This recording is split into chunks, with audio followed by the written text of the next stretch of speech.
नमस्कार, वंदे मातरम। मैं हूं श्यामगिरी। आप देख रहे हैं हमारा चैनल मुद्दा भारत का। मुद्दा भारत का यानी मुद्दा आपका। मुद्दा है देश की राजनीतिक खबरों पर। देश की राजनीति की बात करूं तो इसमें बीजेपी के अंदर जो है एक चीज़ सामने आ रही है कि गडकरी वर्सेस मोदी, यानी कि पुराना बीजेपी नया बीजेपी, एक तरह से देखा जाए तो यही हो रहा है। तो इसमें क्या है चल रहा है, इसमें अंदर की बातें क्या है। हमारे साथ कुछ मेहमान हैं, दयानंद नेने जी और सत्य साहब तो है ही। हम इनसे यही चर्चा करेंगे कि जो दो खेमा बटा हुआ है भाजपा में खासकर, तो उसका क्या रिएक्शन है, क्या परिणाम उसका हो सकता है आगे। क्योंकि मोदी जी जो है 75 साल में क्या रिटायरमेंट होने के बाद क्या गडकरी जी को नया चेहरा मिल सकता है गडकरी जी के रूप में, इसी पर हम चर्चा करते हैं। सर नेने जी, अब स्वागत है आपका। क्या कहेंगे सर, जो ये खबरें जो चल रही है आजकल बैकग्राउंड में चल रही है, भाई कोई मीडिया में तो नहीं आई है, लेकिन बैकग्राउंड में ये चीज़ें चल रही है कि मोदी जी 75 के बाद रिटायरमेंट हो जाने के बाद शायद गडकरी जी को जो है चांस मिल सकता है सेकेंड चेहरे के रूप में। देखिए, भारतीय जनता पार्टी से काफ़ी सालों से जुड़ा हूँ, तो मैं ये चर्चा के ऊपर एक ही बात कहूँगा कि अपने मीडिया को टीआरपी के लिए पतंग उड़ाने की बहुत बड़ी आदत है। जी, सीधी सी बात है, टीआरपी रहता तो मीडिया का तो ये जो आपने सवाल किया कि मोदी जी रिटायर होने के बाद गडकरी होंगे क्या, तो ये एक नया पतंग उड़ाया है मीडिया ने देश भर में। जी, सबसे पहले मोदी जी रिटायर होंगे कि नहीं, ये पहला क्वेश्चन है, और उसका उत्तर सिर्फ मोदी जी दे सकते हैं, क्योंकि आज अभी तक जो भारतीय जनता पार्टी का नेतृत्व हमने देखा है, किसी में भी ये ताकत नहीं है कि वो मोदी जी को ये कह सके कि आप रिटायर हो जाओ। जी बिल्कुल। तो मोदी जी अपना डिसीजन खुद लेंगे, और उसके बाद में गडकरी जी बनेंगे कि नहीं, तो जब मोदी जी रिटायर होंगे तब की परिस्थिति क्या है, भारतीय जनता पार्टी की खुद की ताकत कितनी है,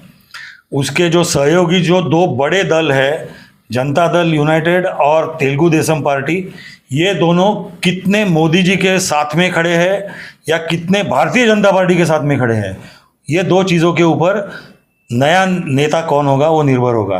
तो इसलिए मैं कह रहा हूँ फिलहाल वो दोनों और कोई आग्रह करते हैं नाम का तो वो भी अलग हो सकता है। हाँ बिल्कुल, उनमें से कोई उनमें से कोई हो सकता है। 2.5 साल हो गया, अभी हमको नीतीश कुमार कह सकते हैं, बोल सकते हैं, बिल्कुल। तो इसीलिए अभी ये प्रेडिक्ट करना ये नहीं है। जिसको पतंग उड़ानी है अच्छी तरह से उड़ाने दो, इसके वो ज़्यादा मुझे कुछ चर्चा ये भी होती है कि नितिन गडकरी जी का और मोदी जी का जो है हमें अक्सर विरोधाभास देखने को मिलता है। सभा में ले लो या वैसे भी ले लो, तो दोनों के दो रास्ते नजर आते हैं। ऐसा क्यों लगता है आपको? देखिए, नितिन गडकरी एक तो मोदी जी को सीनियर थे भारतीय जनता पार्टी में। 2009 में जब मोदी जी गुजरात के मुख्यमंत्री बने तीसरी बार, तो अब नितिन गडकरी भारतीय जनता पार्टी के राष्ट्रीय अध्यक्ष थे और 2012 तक वो रह चुके हैं। तो वो सीनियरिटी तो नितिन गडकरी जी की तो है, देश भर में वो भारतीय जनता पार्टी के सबसे सीनियर नेता है। मंत्रिमंडल जब बना 2014 में मोदी जी का, तो गडकरी जी ने अपना कार्यकर्ता का मन, मतलब वो हार्ड कोर कार्यकर्ता है, संघ के स्वयंसेवक है, तो उन्होंने मोदी जी का नेतृत्व, जब पार्टी ने डिसाइड किया कि मोदी जी हमारा प्राइम मिनिस्टर फेस बनेंगे, तो उन्होंने वो एक्सेप्ट करके मोदी जी को अपना नेता माना और मोदी जी के काम में, मोदी जी के अंडर उनके कैबिनेट में काम करने का उन्होंने तय किया और करते भी आ रहे हैं और डिलीवर भी करते आए हैं परफॉर्मेंस। अभी ऐसा है, मोदी जी जब से प्रधानमंत्री बने तब से हमने जो लास्ट 10 साल में उनका स्टाइल ऑफ वर्किंग देखा है, तो वो थोड़ा हुकुमशाही स्टाइल है उनकी फंक्शनिंग की। हम घरों से कायदा जिसे कहते हैं वैसी उनकी स्टाइल है। और आपने देखा होगा कई बार 10 सालों में टेलीविज़न पे अलग अलग कार्यक्रमों के वक्त, या तो मोदी जी के भाषणों के वक्त, या तो रैलीज़ के वक्त, मोदी जी अकेले चलते हैं, कैमरा सिर्फ मोदी जी के ऊपर ही होता है। दूसरा कोई भी नेता कितना भी बड़ा हो, भले वो राजनाथ सिंह जी हो, या तो नितिन गडकरी जी हो, या तो पर्रिकर हो, या आनंद कुमार जी थे, या तो अरुण जेटली थे। अरुण जेटली तो मोदी जी के मेंटोर थे, तो वो कभी भी फ्रेम में दिखते नहीं थे। मोदी जी का ये हमेशा ये रहा है कि सिर्फ मैं ही प्रोजेक्ट होऊंगा। बॉडीगार्ड बीच में आया तो उसको बाद में कर देते हैं। तो वो उनका जो नेचर है, वो ये एक एक एक्शन उनका नेचर बताते हैं। गडकरी जी उसके सामने कैसे है? तो गडकरी जी एकदम फ्री आदमी है। वो मतलब छोटे से छोटे कार्यकर्ताओं को लेके, मैं तो बोलूँगा देश के राष्ट्रपति तक किसी के साथ भी हंसी मजाक कर लेते हैं, एकदम फ्रीली बात करते हैं। ताली बजा के जिसको बात करना कहते हैं, वो भी कार्यकर्ता से राष्ट्रपति तक किसी के साथ भी वो इतने आसानी से करते हैं, घुल मिल जाते हैं।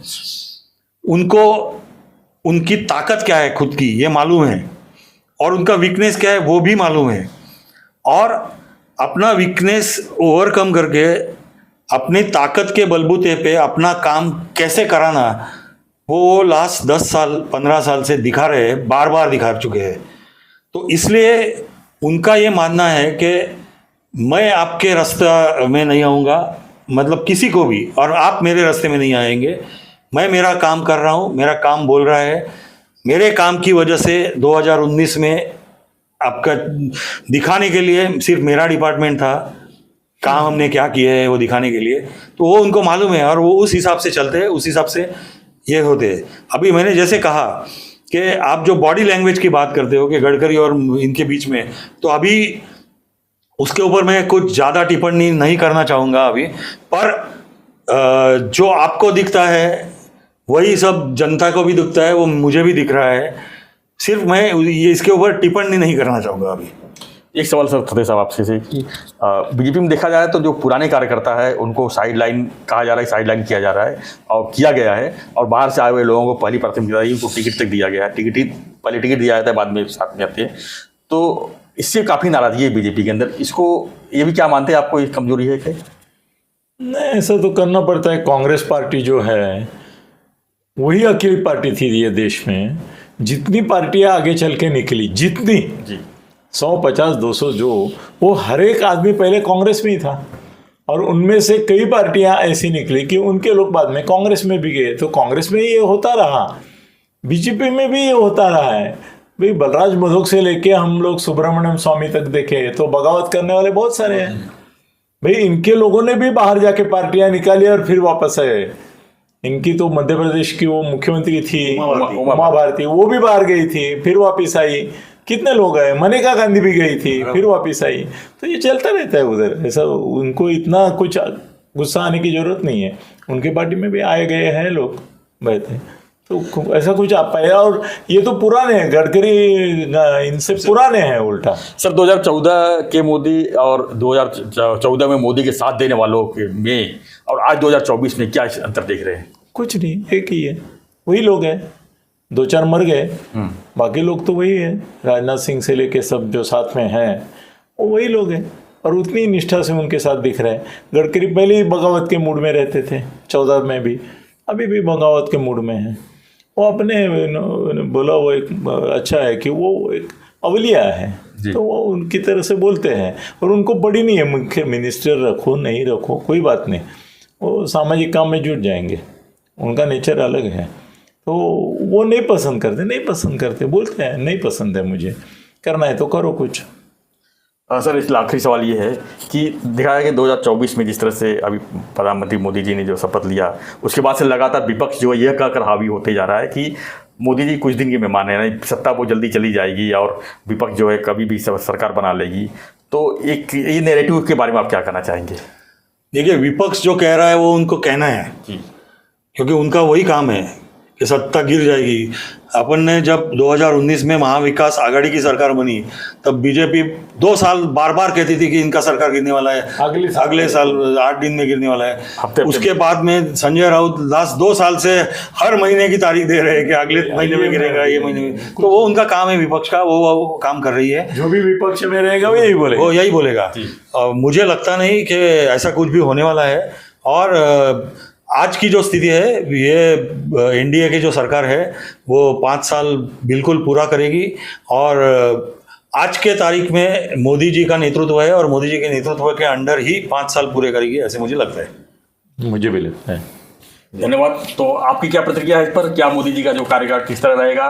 2024 के जो अभी जो तीसरी सरकार बनी है मोदी सरकार की, क्योंकि जिस तरह से विपक्ष हावी है कि हम सत्ता कभी भी गिरा देंगे, कभी भी कुछ हो जाएगा, खासकर राहुल गांधी कह रहे हैं कि सरकार बैसाखी पर है।